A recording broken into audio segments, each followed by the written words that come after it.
retour sur le plateau de Rabat. Bienvenue si vous nous rejoignez. C'est l'ultime édition de cette tranche info. Voici les titres. À la une, cette bousculade survenue hier dans la commune de Sidi Boulalem, dans la province d'Essaouira au Maroc. Il a fait 15 morts et 5 blessés. Le roi Mohamed VI a donné ses hautes instructions pour que toutes les mesures juridiques nécessaires soient prises. Le gouverneur de la province d'Essaouira sera entendu par la justice.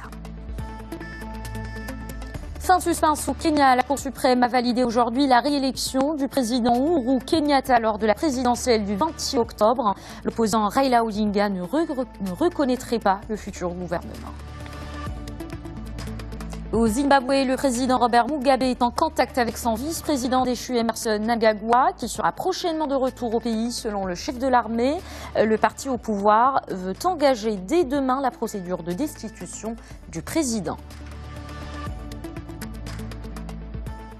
À la une de ce journal, cette bousculade tragique survenue hier dans la commune de Sidi Boulalem, dans la province d'Essaouira. Le bilan, 15 morts et 5 blessés. La bousculade a eu lieu lors de la distribution d'aide alimentaire. Le roi Mohamed VI a donné ses hautes instructions pour que toutes les mesures juridiques nécessaires soient prises. Reportage de Essama Abari sur un récit de Khadija Hassan. Dans ces cercueils, les dépouilles de 15 femmes. 15 victimes de la désormais tristement célèbre bousculade dans un douar de la commune de Sidi Boulalem, près d'Essaouira. 15 femmes qui ont perdu la vie pour collecter un sac d'aide alimentaire.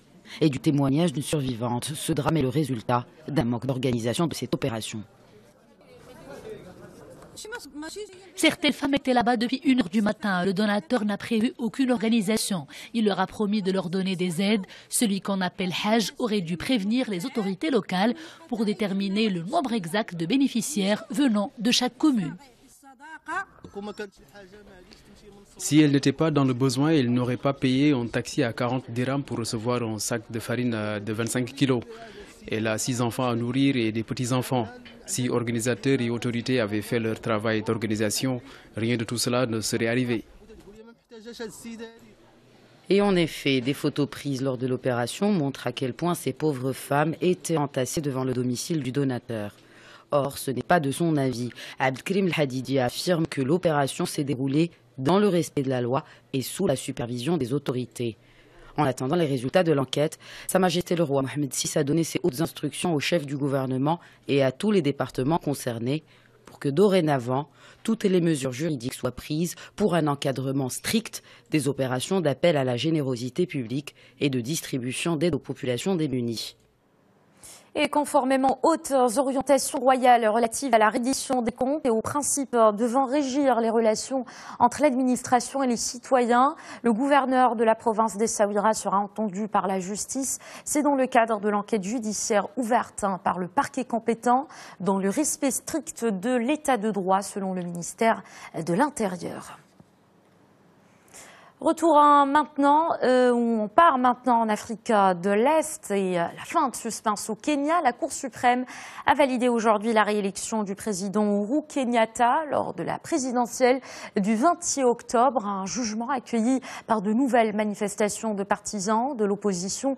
2 personnes ont été tuées. L'opposant Raila Odinga ne reconnaîtrait pas le futur gouvernement. Anissa Hara. Il s'agissait sans doute du jugement le plus attendu de l'année. Les juges de la Cour suprême du Kenya se sont réunis et ont rejeté les 2 recours demandant l'invalidation de l'élection présidentielle du 26 octobre. La Cour a décidé à l'unanimité que les recours ne sont pas fondés. En conséquence, l'élection présidentielle du 26 octobre est validée et la réélection de M. Kenyatta est confirmée. Abasourdis par cette décision, des heurts ont immédiatement éclaté entre la police et les manifestants. À Kibera, bidonville de Nairobi, un jeune homme a été tué par balle lors d'affrontements entre jeunes manifestants lançant des pierres contre les forces de sécurité qui répliquaient par des tirs de gaz lacrymogène et d'armes à feu. À Migori, dans l'ouest du pays, acquis à l'opposition, c'est un ambulancier venu prêter assistance à des blessés qui a été mortellement touché par balle. Vendredi déjà, 3 personnes avaient été tuées dans les manifestations réprimées par la police. 2 partisans de l'opposition venus accueillir Raila Odinga de retour d'une visite de 10 jours aux États-Unis. Le chef de l'opposition a déclaré dans un communiqué que cette décision n'était pas une surprise, jugeant le gouvernement en place illégitime. Au lendemain de la victoire de Kenyatta, Raila Odinga avait lancé une campagne de résistance nationale faite de boycottage économique et de piquets de grève. Cette décision de la Cour suprême, dont l'argumentaire détaillé sera publié ultérieurement, signifie qu'Ohuru Kenyatta, 56 ans, au pouvoir depuis 2013, sera investi le 28 novembre pour un nouveau mandat de 5 ans. Définitive au regard de la loi kenyane, elle met également un terme à un processus électoral qui a profondément divisé le pays et durement affecté l'économie la plus dynamique de la région. De l'Afrique de l'Est, l'Afrique australe, les regards sont braqués aujourd'hui sur le Zimbabwe. Le président Robert Mugabe est en contact avec son vice-président déchu Emmerson Mnangagwa qui sera prochainement de retour au pays, selon le chef de l'armée. Le parti au pouvoir veut engager dès demain la procédure de destitution du président. Il a jusqu'ici ignoré les appels à la démission formulés par sa propre formation politique. C'est un récit d'Annie Sahara. Il s'accroche, il se cramponne et ne veut pas laisser la place. Voici sa dernière apparition il y a 2 jours, comme si de rien n'était. La tension politique s'est accentuée ce lundi au Zimbabwe, suite à la décision de Robert Mugabe d'ignorer un ultimatum lui sommant de quitter le pouvoir lundi 20 novembre à midi au plus tard. Dimanche soir, lors d'un discours télévisé, le dirigeant âgé de 93 ans, pressé de toutes parts de renoncer à ses fonctions, a surpris ses concitoyens en évitant toute allusion à une démission. S'engageant, au contraire, à présider le congrès de la ZANU-PF, dont il a pourtant été exclu quelques heures plus tôt, et alors même que ce parti avait annoncé son intention d'entamer une procédure de destitution. Le congrès a lieu dans quelques semaines. Je présiderai son processus. Il ne doit être entaché par aucun acte qui pourrait compromettre ses résultats aux yeux du public. Robert Mugabe joue la montre face à son parti qui le pousse vers la sortie, puis face à son peuple qui a manifesté en masse samedi pour exiger son départ. Mais les députés du parti au pouvoir sont déterminés. Ils devraient lancer la procédure de destitution dès mardi. Depuis le coup de force des militaires, Robert Mugabe a perdu un à un tous les soutiens qui tenaient son régime autoritaire à bout de bras depuis l'indépendance du Zimbabwe en 1980. Inquiets de la situation, les dirigeants des pays voisins du Zimbabwe, dont les présidents sud-africains Jacob Zuma et angolais João Lourenço, doivent se réunir mardi à Luanda, en Angola, pour faire le point sur la crise. Comme chaque lundi, j'ai le plaisir de recevoir sur le plateau Fadlé Eraqui pour la chronique politique.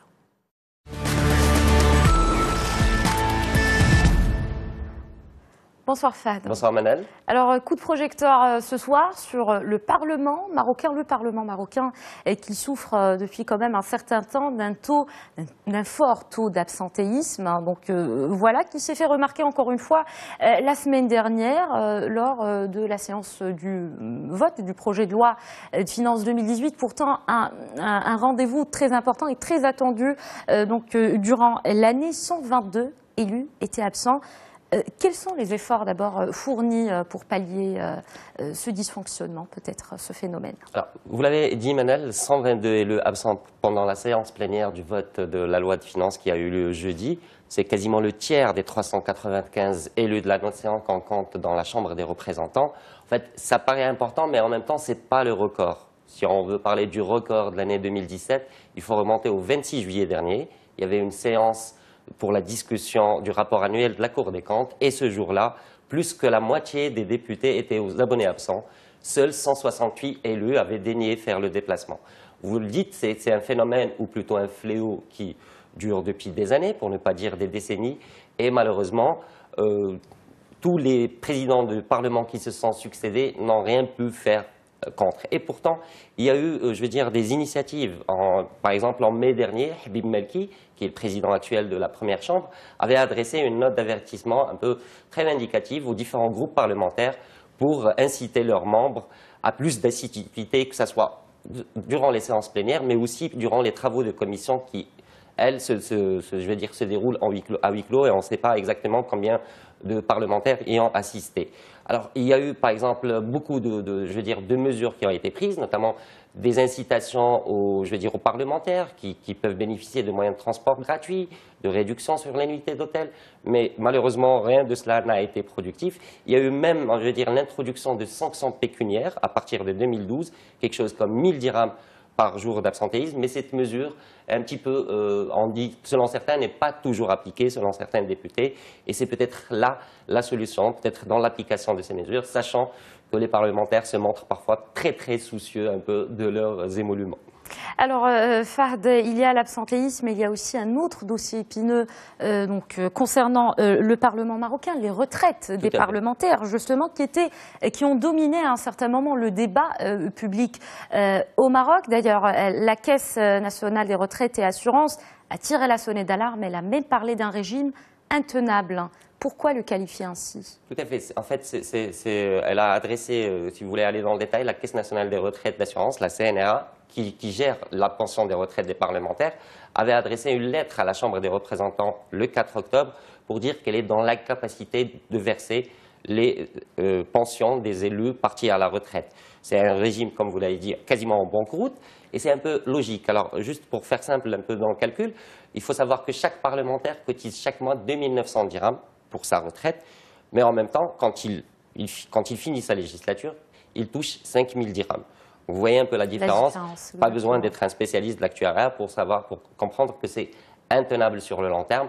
Il est juste soutenu par le budget propre des deux chambres parlementaires sur leur propre budget. Qui encaisse. Alors justement, c'est eux qui payent ça. Aujourd'hui, on parle un peu justement d'un régime qui traite à peu près 1 millier d'anciens élus qui profitent de cette pension.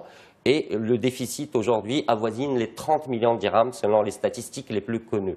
Alors, s'il arrive à survivre grâce au budget, je veux dire, des deux chambres, on se demande si cet argent est justement utilisé à bon escient. Parce qu'on ferait peut-être mieux, en tout cas, ça mérite d'être débattu. Ça épuise peut-être les deux chambres. Ça épuise les ressources de ces deux chambres. On ferait mieux peut-être de consacrer plus de moyens financiers aux élus, peut-être pour se payer, je veux dire, les services d'attachés parlementaires compétents qui peuvent les assister pour des dossiers pointus ou, je veux dire, des dossiers très très techniques. En tout cas, ça permettrait mieux de redorer le blason de cette institution législative qui, malheureusement, laisse à désirer. Et c'est plus productif, en tout cas, que de distribuer de l'argent à des gens qui ont fait le choix d'être au service des citoyens et ont sollicité la voix des citoyens.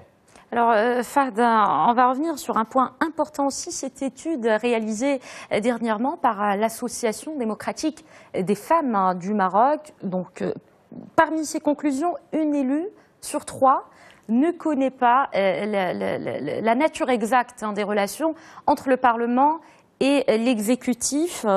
Quelles sont les autres conclusions de l'ADFM? Alors, vous avez parlé de ce chiffre d'une élue sur 3 qui ne connaît pas un peu les relations entre le Parlement et le gouvernement, mais il y a aussi une élue sur 2, 50% des femmes élues, qui ignorent la relation entre le Parlement et les autres institutions constitutionnelles.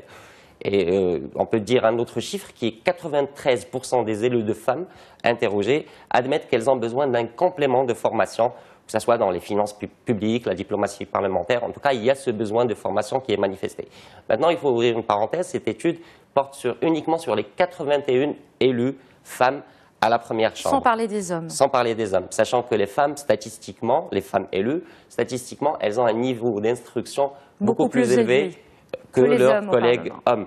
Donc, et leurs collègues hommes, ils sont quasiment dans le même cas de figure. On n'a pas les statistiques exactes parce qu'il n'y a pas eu d'études faites comme ça a été le cas par la FDM, qui a fait un travail très, très, je veux dire, valorisant.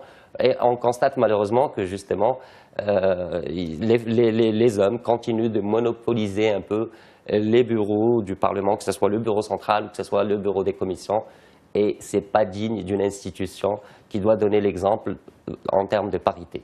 Merci beaucoup Fahd El-Erraqi pour ce décryptage. C'est la fin de ce journal. Merci de votre attention. À suivre sur notre antenne la chronique Sans détour signée Pierre Boussel. Puis dans le dossier du jour, Khalid Hanifioui, chargé des droits de l'enfant et de la jeunesse au Conseil national des droits de l'homme. Il parlera en compagnie de Hanan Harat de la Journée mondiale des droits de l'enfant.